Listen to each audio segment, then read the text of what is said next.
Hello everybody! Welcome to Cobcast, where I tell you a different story or just kind of details about anything, really. Once a month or so is what it's going to be. Once or twice a month.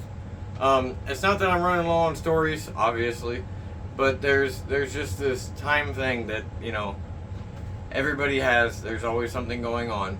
So, it's kind of a busy time of year right now. It's coming up on Christmas, and it's also trapping season, which is going to be the background of my story today, is trapping. And there's so many things that I could say that really could either, enhance people's opinions on it, or it could also upset people. But trapping is one of those things that, it's kind of a niche area. It's just like hunting, right? People deer hunt to keep the deer population down. They get a sickness that too many deer, there's just issues that it causes, and then deer get sick, and then it causes people to get sick.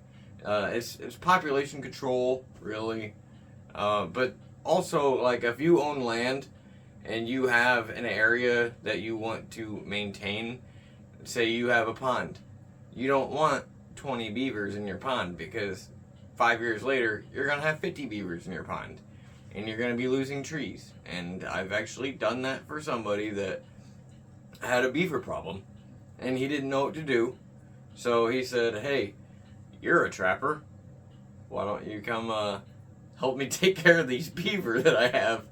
And that's where this hat came from.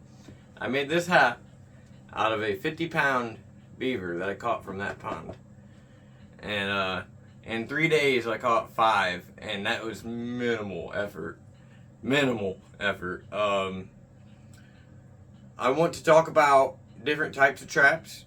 I want to talk about different areas of trapping and reasons that people trap, and also the benefits other than just removing them off of your land. I guess I'm going to start with the different types of traps, because it's really going to stem into the rest of where I'm going to go with this conversation. And I brought a couple props with me. Oh, and don't forget, I got my trusty barrel that I'm sitting on. So there's a couple sitting next to me. There's 2 that I mainly use. I use 4 different types of traps. But 2, the main ones, I guess I'll show those first. This has a swivel on it. This is what's called a dogless. It's mostly a coyote trap, but you can catch raccoons and stuff in it. And I drive these anchors into the ground with a piece of steel cable. And then I've got my trap tags. I'm licensed. You drive these in the ground, and then when you pull up, they turn sideways and they can't come out. So what you do is you bed this trap in, and you'll take, oh man, it's so hard to explain in a fast manner. So I'm just going to go ahead and explain it. Basically what you would do is you heat this trap up with boiling walnut oil or some kind of tree oil, or I use walnut husks. And it dyes the trap. And it gives it a natural scent. It doesn't pick up on human scent. You definitely don't want any oils or any kind of thing on here. Any kind of WD-40 or anything like that. So what you do is you boil your traps in a dye that gives it a scent. Walnut is great for that. And then while it's still hot, you dunk it into molten wax, and then you pull it out. And what that does is keeps your trap from freezing underground, because these things move. They need to move in order to function. And I don't know if I could do this on camera here. Normally I'll just put my feet down and do it. Normally, these require solid ground. I love these dogless. There's old school types of traps. I've got one behind me. I'll show you in a minute. But these have what's called a night latch. So click it there, and then you pull that back, and it sits really, really flat. And when you bury it in the ground, you want to try to make the ground not look too disturbed, and unless you intentionally want to bring it attention. But for coyotes, they're kind of picky about traps. They will notice if you have something sitting there. So you put it just below the surface, and you take dirt from the local area so it doesn't have a different smell, and you heat it up and you dry it, and then you put wax in the dirt, and it's called wax dirt. And what that does is keeps this from freezing in the ground, so it can still get stepped on. My favorite set for these is called the pipe dream, and that's where you use a piece of like PVC pipe with bait right around the trap, and you can set multiple traps. But the whole point of a pipe dream is that you have like a bait basically that they cannot get to. So they're trying to sniff and reach down into this piece of PVC pipe. They're trying to get to the bait. They know that it's there. They want to get it, and so they kind of stumble around the pipe, and they end up hitting the trap. And like I said, they're not going anywhere on this. They're not going anywhere. These are the Bridger Douglas number 2s. I've got like 20 of these. Open jaw, square jaw. Probably some of the best traps that I've used. I've used a bunch of different traps, and honestly, these Bridgers, the Bridger Douglas, are some of the best. They have a high pan surface, wide pan surface. They're just really, really effective traps. Like I said, I've experimented with round jaw, closed jaw, all kinds of different things. These are superior for sure, and that's just my opinion. I'm not sponsored by Bridger. It'd be cool if I would. But yeah, that's your basic coyote and coon trap. I mean, yeah, you can catch bobcat and stuff in it too. Probably bobcat would be one of the ones that let's see. In Illinois, you have to have a lottery. So if you don't actually pay to play for the lottery and you catch a bobcat, you have to let it go, unfortunately. I've never got a bobcat, but that brings me up to the next trap. This is called a dog proof. Did I call that a dog proof? That's a dogless. This is a dog proof. So the way this functions is it's got a coil spring here, and it's got this rod that comes around through here. And there's the trigger is down inside, and it's a little ring. You probably won't be able to see it. There's a ring in there. And what happens, there's a tool to load these, but I can usually do it by hand. Let's see if I can get it.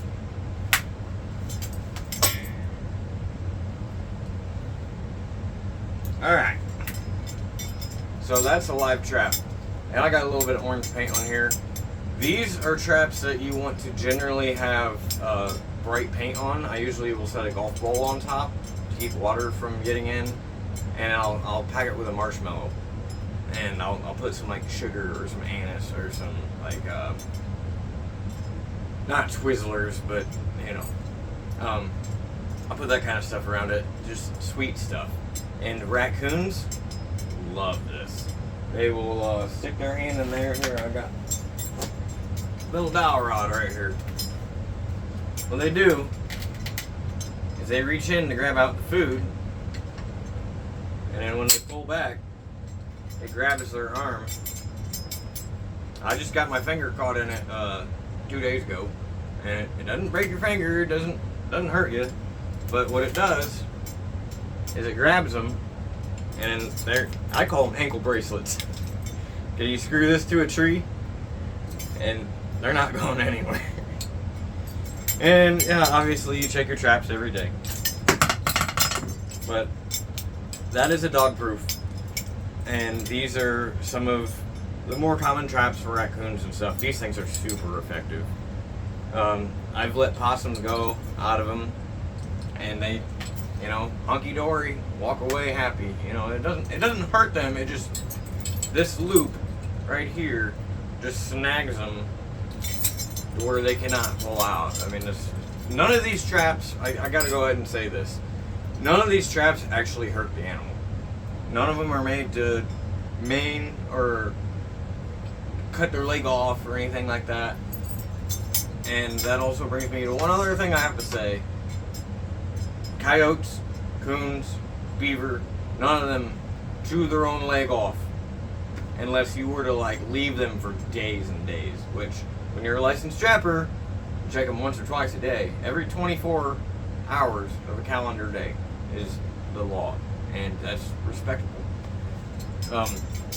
It's not inhumane, so there's that. And if you haven't noticed in the background, I've had some pretty good catches. This raccoon was 25 pounds, and the one right here next to it, crazy. They look about, well, almost. This one looks bigger, but this was a 35-pound raccoon, and they're home tanned, so they're, you know, they're a little bit crunchy, but they could be softened and all.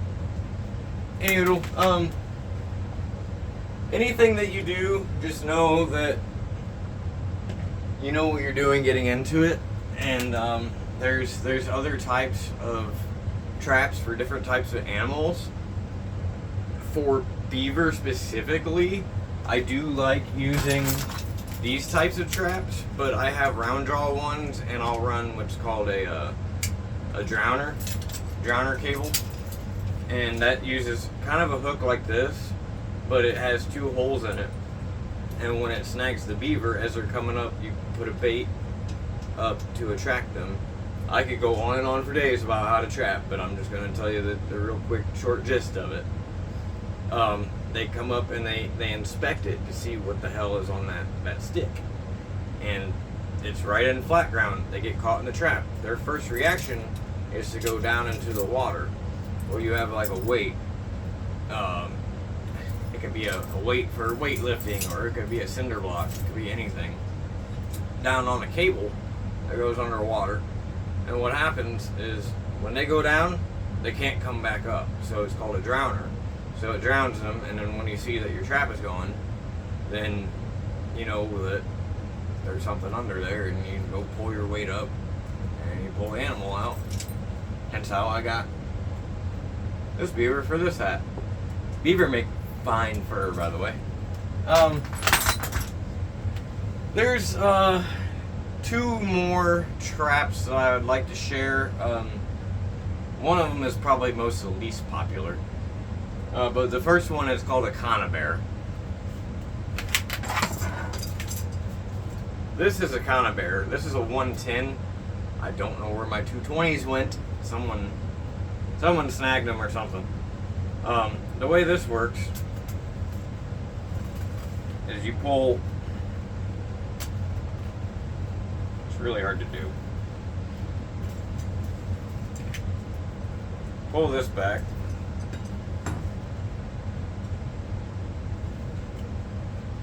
And you spread the, I call them X-wings.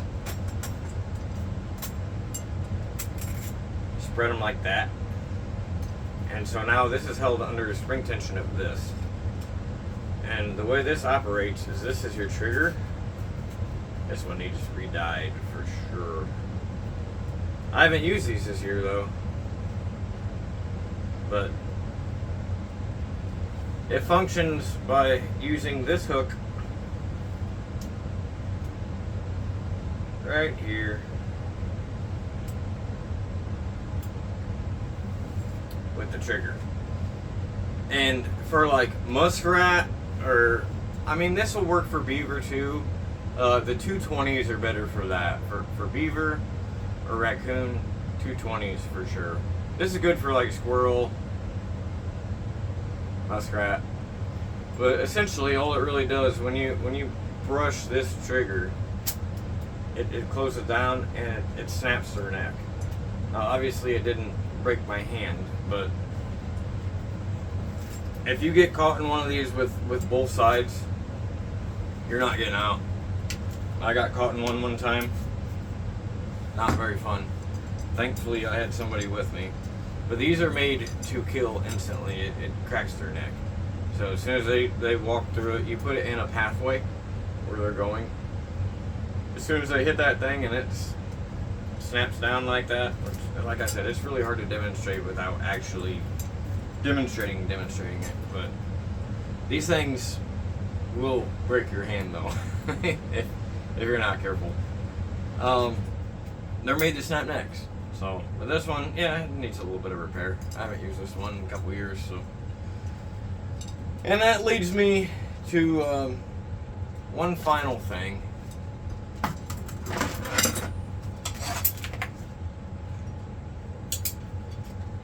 This trap.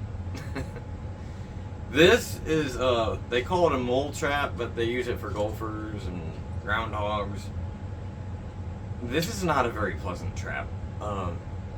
But it's also one of those traps that's not made to just catch the animal, it's made to kill it. So it cocks back, and then you load your trigger on here. I can't really demonstrate it without being too violent here.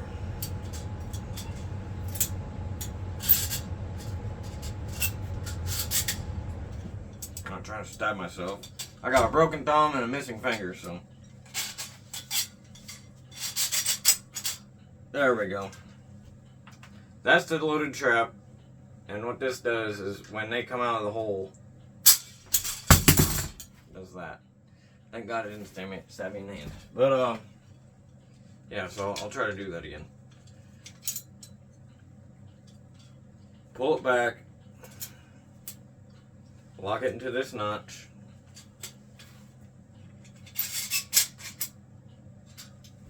And it locks right here onto the trigger. And that just impales them completely. This is not a trap that I really like. Not really my forte. Not only is it dangerous, but it's, yeah. You gotta go dig it out of the ground after you get it. But yeah, so my trapping experiences are mostly with these two. These two are my favorites. These are hard to bed and get them just right, but when they work, they work. These are kind of foolproof. You really can't mess up with these. I mean, you screw it to a tree, you put bait in it, put a golf ball on it, and come check it. But what I was saying earlier about bobcats, I had a possum. I always let possum go, and it's not just because I had a pet possum, but I don't really want to kill a possum. Their fur isn't really worth much anyways.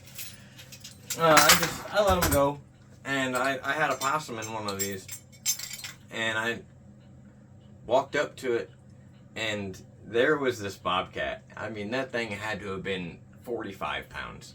This thing was huge. It was a big bobcat, like your average size, like pit bull. Like it is a big freaking cat. And I was like, whoa, where did that come from? And I realized I had a possum stuck in my trap. Well, I saved that possum's life because when I let it go, it went on its merry way.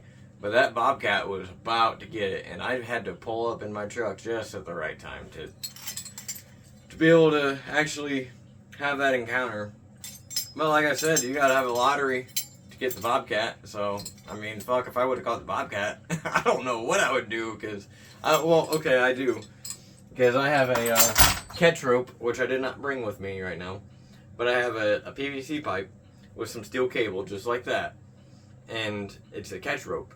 So if I catch something big that I need to let go, and like I'm afraid to, you know, grab it by its scruff, I can like use the catch pole and then basically hold it by its neck, and then use the pipe to keep my distance, let it go, step on the trap, pull them out of the trap, and then I could back up and let them off the pole.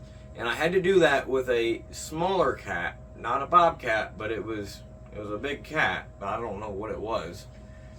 I had to let one go, and it's like, well, hopefully it doesn't turn back around. It wasn't big enough to really do any damage. It was maybe like a 25-pound cat, but wasn't nothing too crazy. Anywho, there's more that I'd like to talk about: trapping and fleshing and skinning and eating. But one thing I do want to say is not only population control, a lot of it really has to do with, like, you're eating it. I'm not putting these on my wall just to put them on my wall. I eat them. And, you know, I'm trying to take care of people who got problems with animals. You know, I know a woman at a farm that I work for that has a problem with groundhogs. And she's like, hey, you're the one to ask. Yeah, pretty much. And, you know, you can hate it, love it, take it or leave it. I don't care. I just want to explain my end of the story and my views on trapping, and I wanted to demonstrate how some of the different traps work. So, like I said, this is not a trap I normally use. I don't think I've actually even used this. I found this one. But if you're getting into trapping, these are your best friends. By far. Conibears are good. Just remember that you don't want to put a conibear anywhere where there's like friendly animals, because anything that comes into this, they're gonna die. It's gonna break their neck right away. So you can't put it like anywhere where there's cats or animals that you care about that might snoop into it. So these kind of not too liked because they are just straight up made to kill. The others, pretty safe for most animals. So that's all I got for you today. And I hope I could explain a little bit to some of you guys through that. I appreciate you guys. Love you. Thank you for watching Cobcast.